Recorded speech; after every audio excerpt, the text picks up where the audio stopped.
Railway gate കീപ്പർമാരുടെ കരാർ നിയമനം പിൻവലിക്കണമെന്നാവശ്യപ്പെട്ട് DYFI Payyanur railway സ്റ്റേഷനിലേക്ക് മാർച്ച് നടത്തി. റെയിൽവേ സ്റ്റേഷന് മുന്നിൽ ഡിവൈഎഫ്ഐ സംസ്ഥാന സെക്രട്ടേറിയറ്റ് അംഗം എം.വി. ഷിമ മാർച്ച് ഉദ്ഘാടനം ചെയ്തു.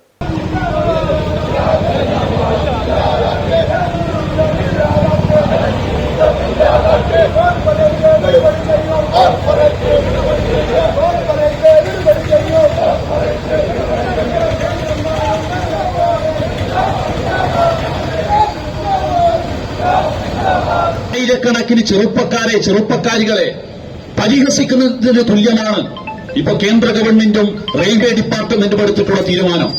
അതിലേക്ക് കരാറടിസ്ഥാനത്തിൽ താൽക്കാലികക്കാരെ തിരികെ കയറ്റാനുള്ള ശ്രമമാണ്.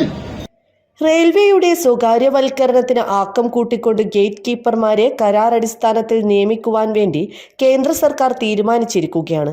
ഇതിന്റെ ഭാഗമായി ദക്ഷിണ റെയിൽവേയിൽ 1847 ഗേറ്റ് കീപ്പർമാരെ നിയമിക്കാൻ ഉത്തരവിറക്കി കഴിഞ്ഞു. തിരുവനന്തപുരം ഡിവിഷനിൽ 381 പേരെയും പാലക്കാട് ഡിവിഷനിൽ 247 പേരെയും കരാറടിസ്ഥാനത്തിൽ നിയമിക്കാനാണ് റെയിൽവേ ജനറൽ മാനേജർ ഉത്തരവ് പുറപ്പെടുവിച്ചിരിക്കുന്നത്. കണ്ണൂർ ജില്ലാ വൈസ് പ്രസിഡന്റ് പി സിദിൻ അധ്യക്ഷത വഹിച്ചു. P Aneesha, V Nishad, Shiju CP, Dishnaprasad, Rishikesh Babu എന്നിവർ സംസാരിച്ചു. News bureau Payyanur.